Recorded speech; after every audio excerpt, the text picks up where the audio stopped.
Hello everyone, அனைவருக்கும் வணக்கம். நான் உங்கள் தமிழன் கார்த்திக் யூடியூப் சேனலோட கார்த்திக். இன்றைக்கி இந்த வீடியோவில் பஜாஜ் ஃபைனான்ஸ், அதாவது பஜாஜ் ஃபின்சர்வில் லோன், எந்த டைப் ஆஃப் லோன் வாங்கியிருந்தாலும் சரி, அதாவது கன்சூமர் லோனோ இல்லை பர்சனல் லோனோ வாங்கியிருந்தாலும் சரி, லோன் முடிஞ்சதுக்கப்புறம் என்ஓசி வாங்கினதுக்கப்புறமும் அவங்களோட அக்கௌண்ட்டில் இருந்து, அதாவது பேங்க் அக்கௌண்ட்லேருந்து ஒரு அமௌண்ட் டெபிட் ஆகிட்டு இருக்கு அப்படின்லாம் நிறையா கம்ப்ளைண்ட் வந்துட்டு இருந்தது.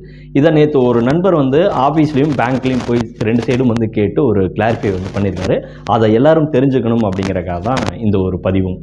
அதாவது லோனு க்ளோஸ் பண்ணிட்டு என்ஓசி வாங்கிட்டா கூட அவங்களுக்கு அந்த பஜாஜ் இஎம்ஐ கார்டுக்காக ஆனுவல் ஃபீஸ், அதாவது ஏஎம்எஸ்சின்னு சொல்கிற ஆனுவல் மெயின்டெனன்ஸ் சார்ஜஸ் தொடர்ந்து கார்டுக்கு 118 ரூபா, ஒரு சிலருக்கு 140, ஒரு சிலருக்கு 290, இந்த மாதிரிலாம் எடுத்துகிட்டு இருக்காங்க. ஸோ அதை ப்ராப்பராக உங்களுக்கு அக்கௌண்ட் டெபிட் ஆகக்கூடாது அப்படின்னு நினச்சிங்கன்னா நீங்கள் பஜாஜ் ஆஃபீஸில் போய்ட்டு உங்களோட கார்டை சரண்டர் பண்ணுங்கள். ஸோ அதுக்கப்புறம் தான் அந்த அக்கௌண்ட்லேருந்து அந்த அமௌண்ட் டெபிட் ஆகிறது கட் ஆகும். இது நிறைய பேர் தெரியாத, லோன் முடிஞ்சு இஎம்ஐ எடுத்துகிட்டு இருக்காங்க அப்படின்னு சொல்லிட்டு நிறையா கன்ஃபியூஷன் வந்துட்டு இருக்கு.